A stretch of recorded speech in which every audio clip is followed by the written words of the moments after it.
kita jadi jarang melihat kebersamaan tuh di antara Pak Prabowo dengan Gibran. Karena memang beberapa hal ya tidak harus bersama-sama juga presiden dengan wapres itu. Cuman beberapa pihak melihat ini sebagai sebuah kerenggangan politik. Yang mana ternyata dari Termul sudah keluar bahasa itu. Nah, ini sudah mulai mengendus mereka bahwa kans Gibran satu paket lagi dengan Pak Prabowo itu sudah menjauh begitu.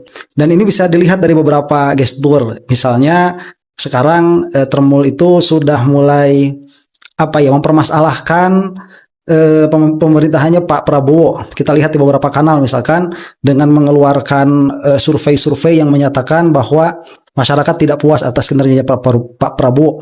Nah, itu oleh Termul sendiri begitu ya dikeluarkan perkara itu. Kemudian juga narasi yang menyerang kepolisian dalam pengertian mereka itu tidak puas terhadap kinerja kepolisian. Yang mana padahal ya sejak kapan begitu Termul itu berlaku menghujat kepolisian? Sepertinya tidak pernah. Nah, kemudian setelah itu juga menghujat MK ya, Mahkamah Konstitusi juga dihujat juga. Ini malah jadi yang tadinya ini kelakuan Roy Suryo dan kawan-kawan kan, datang ke sana datang kemari kemudian mempertanyakan institusi A dan institusi B, sekarang ini jadi kerjaannya Termul. Nah, dan ternyata kita akan melihat sekarang video ya dari anak sulung Mulyono lagi bahwa bagaimana sebetulnya posisi Gibran, dan ada nama yang dinaikkan di sini yaitu AHY. Jadi kata mereka ada upaya untuk menaikkan AHY atau memasangkan AHY dengan Prabowo di 2029.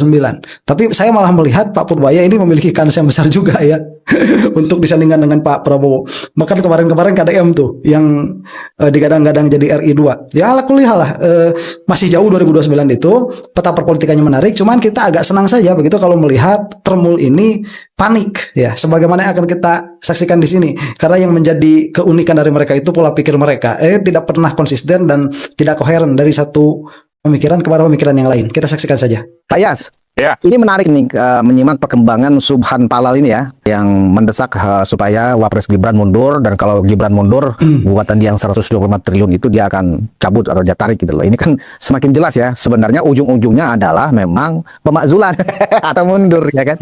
Nah, ini kan rame sebenarnya, ini kan mereka ini secara langsung atau tidak langsung ya kan. Mereka ini kan proksi kayaknya dari Partai Demokrat ini, dari orang-orangnya SBY kayaknya ya. Walaupun dibantah. Dan sebentar ya, terlepas memang itu ada atau tidak, cuman saya pribadi merasa terwakili dengan Pak Subhan itu. Mending Gibran nggak ada lah di pemerintahan itu ya, bikin repot. Ini isu ini memperkuat bahwa memang ada semacam kerangka politik ya untuk 2029. Demokrat berharap pasangan Prabowo 2029 nanti itu bukan dengan Gibran tetapi dengan AHY. Jadi kerja politik dilakukan oleh Demokrat, melakukan konsolidasi sampai ke daerah-daerah, dan bahkan katanya AHY selama kunjungan kerja juga sering mengumpulkan partainya untuk terus melakukan konsolidasi. Nah, itu sebenarnya itu hak partai ya Pak Yas, tetapi menurut Pak Yas peluang untuk Prabowo Gibran ini dipisah 2029 itu seperti apa? Gini ya Mas Julius ya. Kalau buat saya pribadi ya bagus aja lah daripada sama Gibran ya, mending sama AHY itu. Terlepas nanti apakah kita akan memilih Pak Prabowo lagi atau tidak. Cuman kalaupun sekarang diganti kita tidak akan komplain ya, saya tidak akan komplain. Kalaupun malam ini langsung diganti begitu, siapa Gibran itu oleh AHY. Kalau kita lihat perkembangannya itu kan memang sebenarnya gampang dibaca lah. Subhan itu siapa dan bagaimana cara dia kerjanya kan. Subhan itu. Bagaimanapun kan kita harus buka-bukaan. Pak SBY ini kan tidak diam saja untuk tidak ngurusin anaknya kan gitu kan. Ya. Karena dari dulu sejak dicabut dari militer juga tujuannya kan ke sana. Betul. Makanya kalau sekarang ada kans untuk 29 ya sah-sah saja memang mereka untuk ngincer itu. Cuma yang saya sebentar ya, iya sah-sah saja dan memang jalannya juga sah. Tidak jalan harap sebagaimana dilakukan oleh Gibran ya. Itu jalannya jalan acak-acakan. Yang mana sekarang juga Termul sudah banyak yang mengoreksi MK ya, atau menghujat MK ya. Kita dari dulu tuh gara-gara iparnya si Jokowi tuh. Sayangkan itu kan selalu perpolitikan kita itu kan main keributan gitu. Jadi masyarakat ini digoreng pikirannya seolah-olah semuanya tidak tahu gitu kan. Tuntutan Subhan 125 triliun itu kan irta apa ya kalau saya lihat. Makanya sih Gibran juga tidak mau mundur kan. Nggak mau mundur dia, karena kalau mundur itu ditarik tuntutannya gitu ya. Jadi dilanjutkan saja begitu. Karena saya pikir kalau Gibran juga ya punya kekuatan. Ya, oke teman-teman, selamat datang lagi di channel kita. Di video yang sudah kita lihat bersama teman-teman, yaitu mengenai dari kasus ijazah Jokowi, atau terlebih dahulu atau utamanya Wapres Gibran teman-teman, yang di salah satu atau ada salah seorang mengatakan bahwa Gibran ini tidak akan lama atau tidak tahan menjadi daripada wapres. Ya teman-teman, udah banyak isu yang kita dengar dan kita lihat baik di media sosial dan di mana-mana pun udah tersebar bahwa Gibran ada yang mengatakan mengundurkan diri teman-teman, dan ternyata setelah kita lihat dan telah bersama itu hanya hoax, berita hoax yang selalu diedarkan oleh orang-orang atau beberapa orang tertentu teman-teman, sehingga bisa membuat gaduh di medsos bahwa Gibran sudah mengundurkan diri. Mana ada semudah itu mengundurkan diri teman-teman ya, kalau bisa kita paham bahwa Gibran tidak akan pernah mundur dari jabatannya. Ya teman-teman, di sini sudah ada beberapa tanggapan daripada komentator kita. Dipandang dari segi apapun, Gibran tidak layak jadi wapres. Ya teman-teman, di sini juga ada yang mengatakan bahwa Gibran ketika Gibran ini dipandang dari segi apapun di sini ya dia tidak layak, tapi ya kalau memang itu kehendak Tuhan menjadi daripada pemimpin, bisa memegang Indonesia ini dengan tangannya sendiri, walaupun ya perkataan Ika itu tidak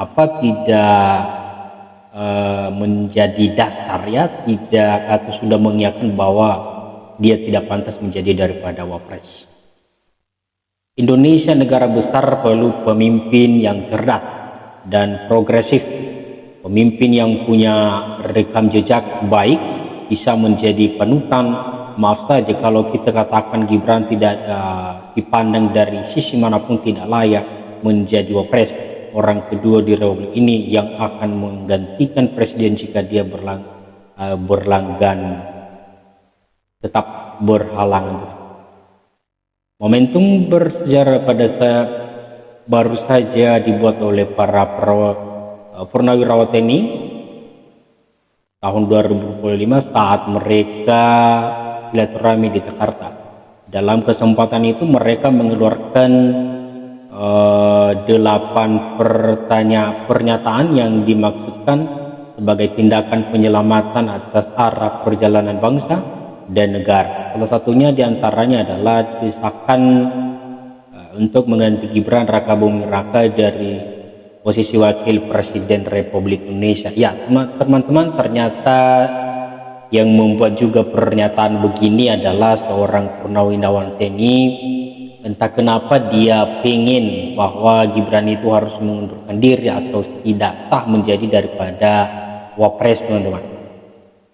Pengamat politik dan ekonomi dari Universitas Negeri 11 Maret UNS Surakarta yang juga anggota Presidium Forum Alumni Kampus Seluruh Indonesia atau AKSI Numardi H. Sumarta menyatakan hal itu kepada KBA News Kamis. Menikapi pernyataan desakan para purnawirawan TNI itu, menurutnya pertanyaan itu layak untuk disikapi dalam situasi kondisi yang tidak menentu seperti yang kita hadapi saat ini. Tidak tanggung-tanggung desakan itu datang dari Forum Purnawirawan Prajurit TNI yang terdiri dari tokoh-tokoh senior militer. Ada Jenderal TNI Pur Fahrul Raji, mantan Wakil Panglima TNI, Jenderal TNI Pur Trisno Serdarto, mantan Kasat Laksamana TNI Pur Lamet Soeborjono, mantan Kasal dan Markesal TNI.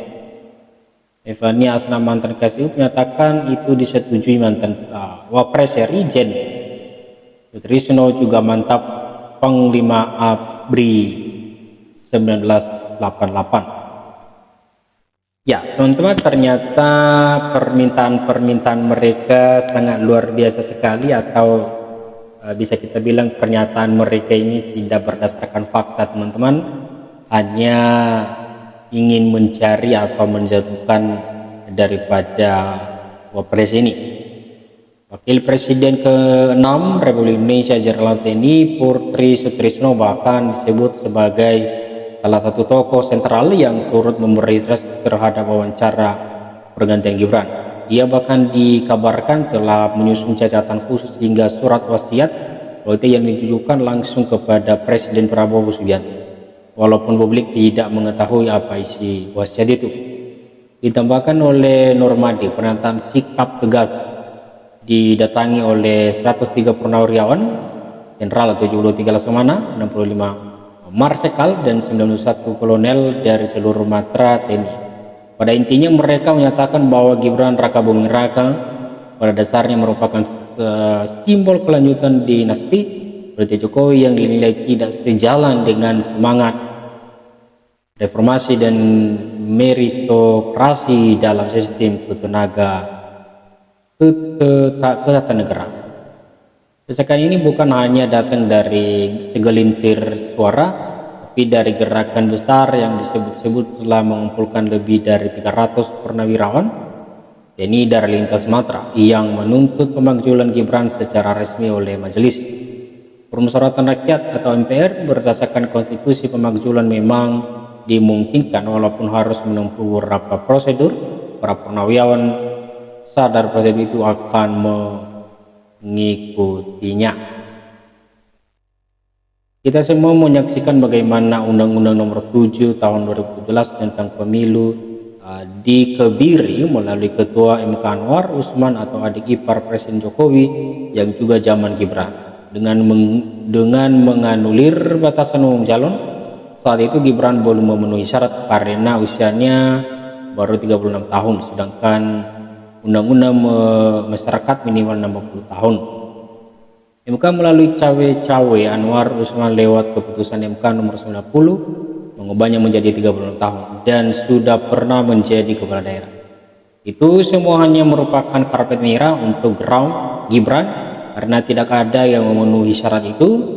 Selain itu, atas pula kasarnya itu Anwar Usman dijatuhi sanksi etik dari Majelis Kehormatan MK atau MKMK berupa dipecat sebagai ketua MK dan dilarang untuk ikut mengadili perkara sengketa Pilpres dan Pilkada. Ya teman-teman, ternyata dugaan mereka ini dari seorang dekat daripada Gibran atau pamannya teman-teman. Mereka sudah menilai atau mereka pernyataan yang menurut mereka pas bahwa Gibran ini tidak layak menjadi daripada pimpinan atau wapres. Ya teman-teman, sekian saja pembahasan kita di video kali ini dan jangan lupa dukung terus. Sampai jumpa di video berikutnya. Terima kasih.